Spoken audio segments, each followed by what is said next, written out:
Actually, you can build a venture-backed startup, raise 3 kids, and move to Spain. Paige McPheely would know. She didn't just set out to disrupt the executive assistant industry. She saw a problem and solved it. 11 years later, BASE is redefining support for leaders, proving that delegation isn't a luxury, it's a necessity. In this conversation, Paige shares how she built a fast-growing, remote-first company long before remote first was a thing, navigated VC funding from unexpected locations, and prioritized balance without apology. She also unpacks how mental blocks leaders have are getting in the way of getting them help and why shifting that mindset can change everything. She helped me do it. So if you've ever thought, I just have to do it all myself, this episode's for you. I'm Lindsay Chepkema, and this is Actually I Can. Hi, Paige. Hi, Lindsay. Hello. Thank you for being here all the way from Spain. Thank you for having me. So glad to be here. Yeah, and I'm so glad that we're finally doing this. We have been talking about doing this for a really long time, and I have known you for a really long time. We met as 2 of just a couple of female founders in the portfolio of an investor that invested both of our companies. And you at the time were just a couple of months ahead of me, which when we were little, well, I'll go back to this in a minute. We were both little tiny baby companies in the portfolio. You had been around for a long time, but we had both been in the portfolio for just a short time. So those couple of months were like eons. And I was like, well, what do you do about this? And how do you do this? And where do you go for this information? And you're like, well, Lindsay, you go over here. And then you think about it this way. And, I've always appreciated not only your friendship, but your support and your guidance. And look, here we are now. You have just, as I mentioned, you were new to the portfolio, but you've been doing this for a long time and you're coming up on 11 years in your company. So I'll stop talking. And Paige, tell us about BASE. Yes. So first, feeling is mutual. I feel like a lot of those things in the beginning, I had just learned the hard way. So that was perfect. But pretty quickly, it became very symbiotic and we were able to help one another a whole bunch. So yes, we are about to turn 11. So almost exactly 11 years ago, I found myself in a place where there was someone who needed help. It at the time was just like, help me figure things out in my business. And so we jumped in, started helping this business, and then that grew and that grew and that grew. And over the first year or 2, that's where we really started to figure out, okay, like we are remote executive assistants here.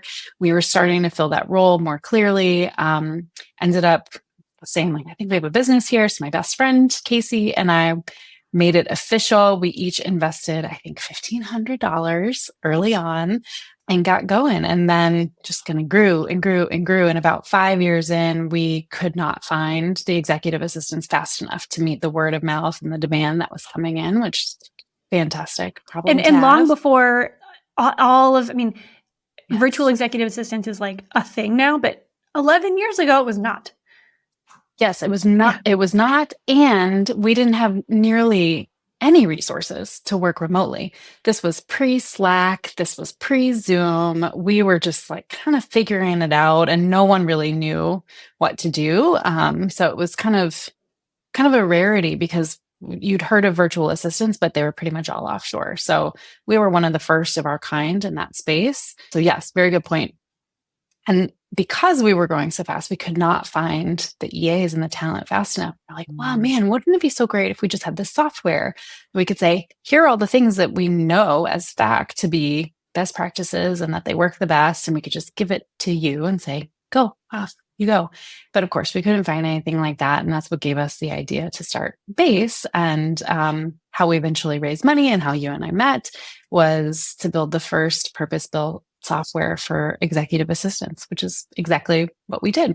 Very quick fast forward another 7-8 years, BASE acquired our first business. So then we brought all of that in-house and we're, to use a software term, we are full stack executive assistants. We provide every service you can imagine, including software and learning development and all of that. Here you are. Here I am. Easy peasy, right? Yeah. Like that. Not so easy peasy. Okay, so there's so much there. I think one thing that I have admired about you is something that you just kind of really quickly mentioned there, that you built this with your best friend and you're still best friends. Yeah. Yeah. We actually still really like each other, which is super cool. In fact, people ask me now, like, should I go into business with my friend? What is it like? And almost always my answer is no, which is Mm-hmm. maybe a little surprising, but I think it's just so risky. If it's someone you really, really care about, and Casey is that for me, like she is my counterpart. She's my soul sister. And we agreed really early on that our relationship came first. And that's, when we were putting $1,500 into our business, now into like many millions of dollars that the business is generating and is worth. Still, our relationship comes first. And it has not always been easy. But I also think we got incredibly lucky. We didn't know how Mm-hmm. hard it was going to be. And like the stars aligned in a lot of ways, which is why I usually say I wouldn't do it. I wouldn't risk it for a relationship that you care that deeply about. Yes, we still Yeah. like each other. Yeah. I think that you definitely, it's like what you don't know. Like you just go into something eyes wide open, and the fact that you two Yeah. are so close and work together so well and have created something so amazing through it all, and that you've navigated to, you're a 3-boy mom. I'm a 3-boy mom. Casey's a 3-boy mom. I have nothing to do with that. I just like to add that in there. But the fact, I mean, you've had kids, you've moved around a lot, you've raised venture capital, you've gone through a pandemic, and like all Yeah. of these things that you've been able to come out on the other side, not only with a strong company, but with with your friendship still intact. I think that that's incredibly rare and probably not repeatable. Yeah. Yeah. Yeah. So then in addition to that, you acquired a company, and you've gone through that whole thing. You've moved, like I mentioned in the beginning, you did not start this company in Spain, but you live in Spain. Mhm. So you have overcome, I wouldn't say overcome, like you've just knocked down so many walls of like, pandemic, being a female founder, like starting a venture backed business in South Carolina, which Mhm. nothing against South Carolina, but we don't usually think of that as like the hotbed of venture Yeah. capital. Yep. And then moving to Spain. So tell me, like, let's get into that. Like the, Yeah. So when we started, I focus on base a little bit because that's where we raised money. And when we started that, I just had my third son in 3 years, which also don't really recommend doing that. It's great now, but it was really, really hard. So just coming out of what was a really, really hard period for my husband and me, we didn't like babies, we discovered, which I feel kind which of thank you funny. for saying that, because I think especially, I think all humans, but especially moms, it's like, what do you mean you don't like babies? Well, you know what? Some humans are not made to hang out with babies all day, and Yeah. that's okay.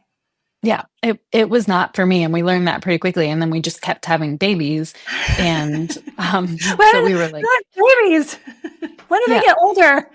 yeah. Like, I tell this story a lot, but by the time I told my mom about the 3rd baby that I was pregnant, she goes, "Oh, honey." Like, "Oh, yeah, very different from their sense of the 1st baby." So anyway, we were like just kind of coming up for air, and we were living in Austin, Texas at the time, which was growing, still is growing so rapidly. And so we had this idea for software and base. And as I'm having all these conversations with investors, I'm like, oh, actually, I'm in the process of moving from Austin to Greenville, South Carolina, which most people had never heard of. They were like, what? Why would you do that? Like, you're leaving this epicenter of activity and money and growth. And it's like, well, we are like dripping with babies and we need to be closer to family. And we didn't have any family in Texas, let alone all of the surrounding states. And so that's why we moved to Greenville.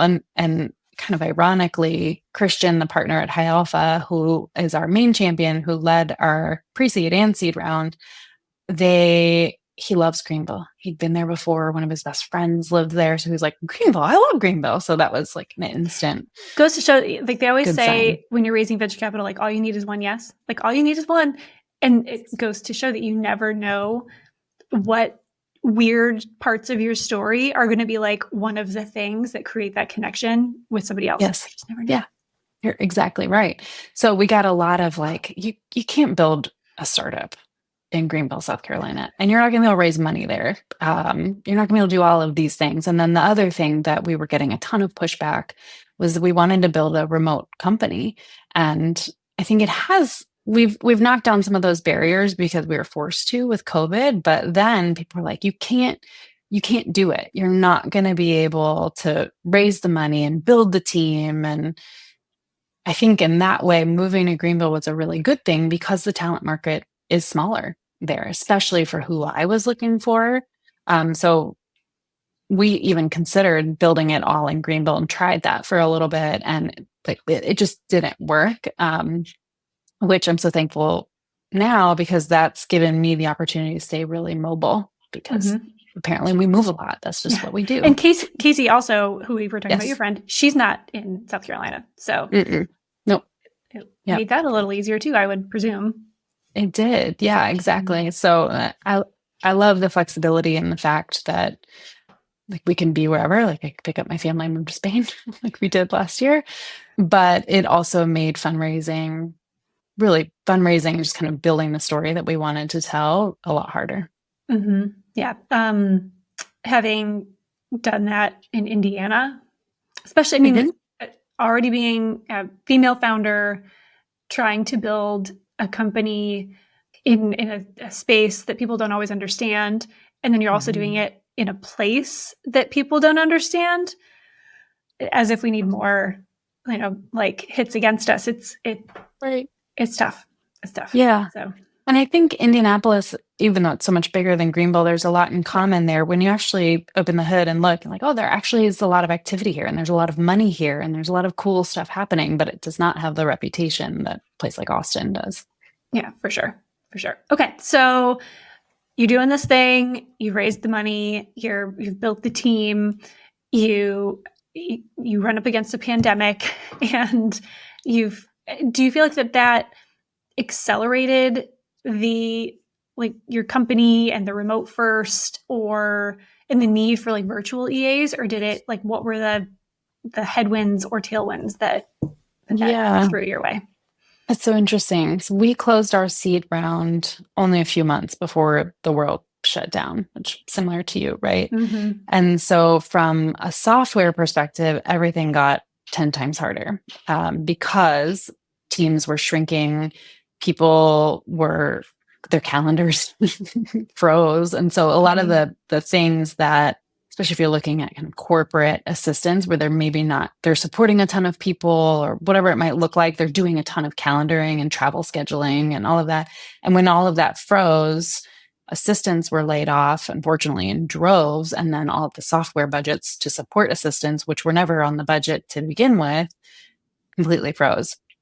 But from kind of the staffing side of things, yes, people needed a lot of help. And maybe they went from having someone full-time in the office, but that person got laid off and they still needed help, and remote and flexible and hourly was something that was much easier. So it was sort of split, even though we were two separate companies at that time too. So it unfortunately did not balance things out all that well. Yeah. Okay. So one of the things that I've observed about you and building Base and then becoming I've benefited from Base. You finally talked me into working with an EA after years and years of like, Lindsay, you don't have to do this all on your own. As somebody who's been watching you and watching the company, one thing, in the era of talking about like, actually I can, one thing that I found really like incredible about you and the business is that you have built this company, as you mentioned, from the starting point of like, nobody was doing remote work, nobody was working with remote EAs. Now it's this big thing, but it's become kind of commoditized. It's like, get as much help as possible for as few pennies as possible, all online, probably mostly AI. But you having the background that you do, both personally and professionally, I mean, I think that again, my perspective, I think that has really made you as a founder and Base as a company really special because the why is different.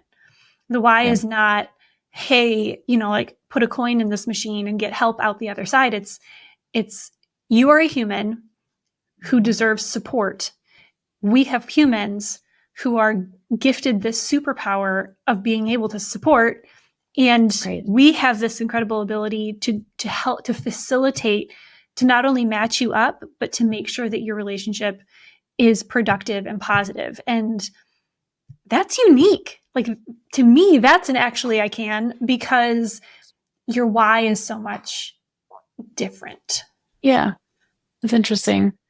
I I wish that I had started this business with some grand notion of what we wanted to do and add to the world, and we didn't. But what has happened is this deep passion, yes, for assistance, yes, for support, but really because I realized through the years, we all have this intrinsic need to feel seen and heard and valued and supported. And in the business world, we're generally not getting that. In fact, we are optimizing the other direction. We are celebrating burnout and success. And especially, in the venture backed startup world, if you are not burnt out, like, are you even working? Did you do it hard I know. enough? Like, are you trying hard enough? Yeah. And I think this idea that in order to be successful, we have to be stretched too thin and we have to be missing soccer games and all of those things, it's a lie and it's a fallacy. And I think that we're hurting ourselves as humanity. So that's what I care about, is how can we do this in a meaningful way to support one another, because it goes both directions. Like, the assistant is supporting the leader, but it becomes this really great mutual relationship where you're both helping one another grow. And imagine just a little bit more of that in the world. It's hard to make a case that the world wouldn't be a better place. Well, it's a ripple effect. I mean, Yes. I don't think it's an overstatement to say that you're like throwing the stone in the pond that's creating the ripple effect, because you are taking, certainly you're not working with just women leaders, but I think especially for women leaders, like, Yeah. as one, you are helping people to see, like, you deserve support. You Mhm. deserve help. It's not a Mhm. weakness. You've said this a number of times, like, leadership is broken. Like, it's not about you. It's about this whole thing that's just a big old mess. And it doesn't have to be that way. Like, you don't have to ascribe to it. You can Right. go get help. And then by you being the one who, like, writes that permission slip and, like, makes that help available, you're creating the ripple effect, because then that leader turns around and is better, just straight up better, is like more Right. accommodating, is not so burned out, is more reasonable, is Mhm. better able to help and lead and guide others, is probably more likely to help their people get help. And it just goes Right. on and on and on, to where the team and the customers are all benefiting from that rock that you threw in the pond. Right. Yeah. And I think we don't really think about the cost of not fully supporting ourselves or taking care of ourselves. We're setting an example for the team. So maybe they don't feel like they have permission to take care of Yeah. themselves the way that they should. And that you definitely don't want that for your team. But also, what are you missing out on? What could you be doing with your time if you were able to actually focus or rest or think or learn, whatever it might be? And there's a really big opportunity cost that we don't think of. We're just thinking of, like, I don't have a line item for an assistant, or I can't possibly do that. Or what would the team think of me if I had this luxury? So yeah, flipping that narrative, I think is really, really interesting. And it's a really fun part of the job. Okay. You moved to Spain. I know you've done a lot of adventurous things, but that's the big one that stands out in my mind. Like, speaking of getting the support that you need, and, like, doing the things that matter, and having the time and the space to be able to do the things that really matter. Yes, that's professionally, but it's also personally. Like, what is this? What does this whole thing look like in your life? I mean, you're the CEO of a company, the founder of a company, you're venture backed, and you picked up your family and moved to Spain, which I got to believe would not be possible if you didn't take your own advice and, like, make sure that you have the support system around you to Mhm. be able to make that happen. Yeah, without a doubt. And we I spent a lot of time floating this idea amongst the team, amongst our family, our friends, our investors. And in fact, one of our investors said, for pretty much any other founder I know, I would say this is not a good idea. But for you, like, I actually feel like you got this, you can handle it. And I think it's because we'd set up this system of boundaries. And I mean, an assistant was one of the first hires we made, maybe the first hire that we made. And the pushback that we got for that, even given the business that we're in, is wild because we've got these cultural barriers. And I've been so steadfast on that from the beginning of like, we've got to have this balance and work when it's best for you to work instead of feeling like you just have to have that little green dot on your Slack at a certain amount of hours to show that you're working. Mm-hmm. So yeah, it's been really interesting, and what I hope anyway with my team in particular has been a learning experience. I think we've built up enough trust to have the dialogue of like, this is working for me, this isn't working for me. And I'm fortunate because a good chunk of our team is in Hungary, so we were already working in this time zone. But I've essentially asked everybody on my team to condense our meeting hours to a pretty small window so that I'm not online really late here, which many people are if they live in Europe and work with the US. But I think it's going pretty well, even though it's certainly not conventional. So, as a founder and as a CEO, you actually, I would imagine you work with a lot of founders and CEOs, like as clients, right? Or Yeah. business leaders, even just generally speaking. How do you advise them to be able to, knock down walls the same way that you have? Yeah. Good Just stop question. there.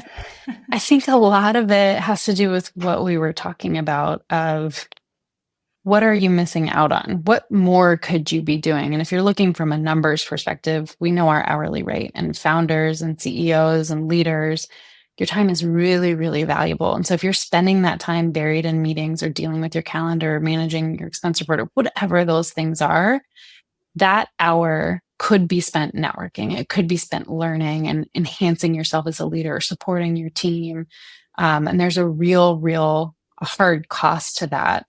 But then I think the emotional cost too of just getting people to realize what pain they're in now Mm-hmm. and that they don't have to be in, and imagining this other reality that is within reach if you just shift your perspective a little bit.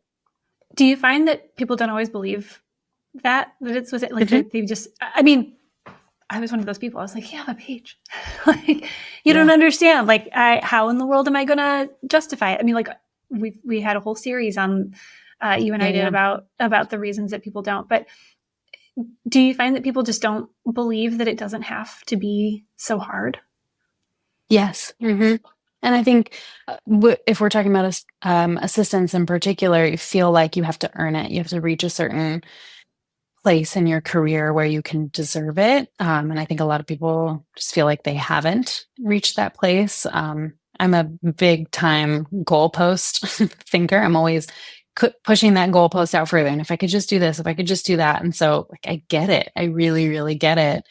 But why are you waiting? I mean, the big pushback that we get is budget. I don't have the money for it, which I understand it is an expense, or like the perception of that. I don't want to appear like somebody who is really needy. And yeah, I mean, I get it. It's hard, but I think the Mm-hmm. narrative is starting to change. Yeah. Okay, so budget is one thing, and we can have that whole conversation about like, yeah, but what's the cost of not? Like, Right. that's a whole thing. But the what will people think? That's all in our heads, because look at the people who do get help, who do get support, who have support systems around them personally, professionally, in their business, in their lives. And I mean, research shows like they have, they're happier, they're more successful, they have less stress, Yeah. they're healthier. And Mhm. so, like, what do you think that you've always had that ability to be like, I don't care, I need this thing? Or like, what was it for you that pushed you there to say like, it doesn't really matter what people Yeah. think. I'm gonna ask for and get what I Yeah. need to do the things that I want to do with my life. Yeah. I don't think I've ever really cared much what people think. What's that like, Paige? please, No. please tell me. So the quick side story, my mom is one of five, and her parents are both immigrants and didn't speak English moving to the States. And so they moved a lot. They were so embarrassed by their parents. And my grandmother would pull up in an RV, which is what she would pick them up from school. And Oh she my would do gosh. this like really loud, embarrassing noise, like, woo, like, I don't even know what it is.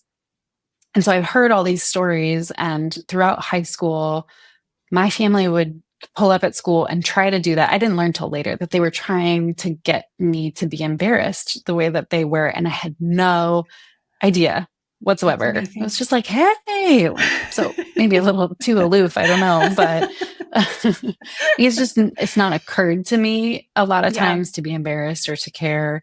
But my husband also makes fun of me because I can be a really extreme rule follower.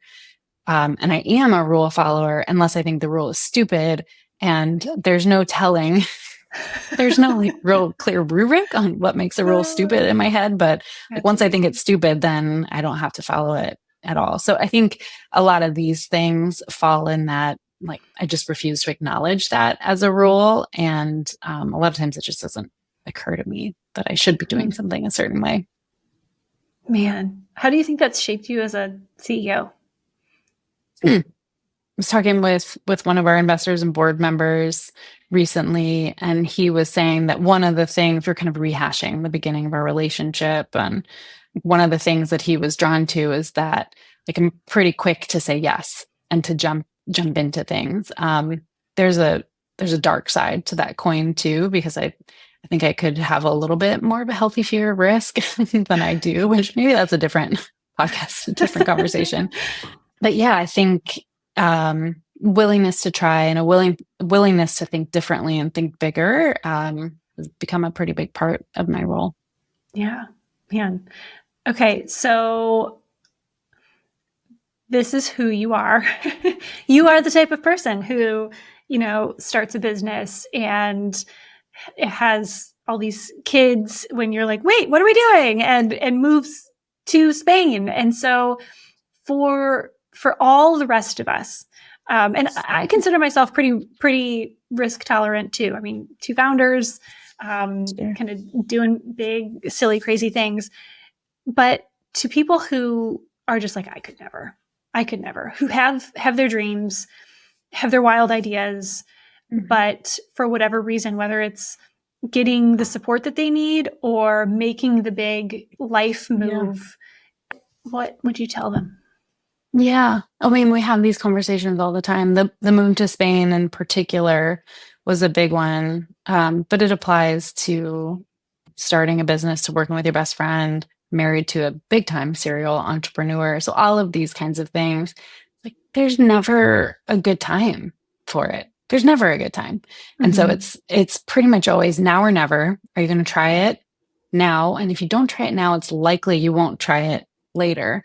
And that was definitely true for us with the move to Spain. Kids were getting older. Their brains were losing that language learning sponginess. And Mm-hmm. just figured, like, gosh, if we don't do it right now, we're never going to do it.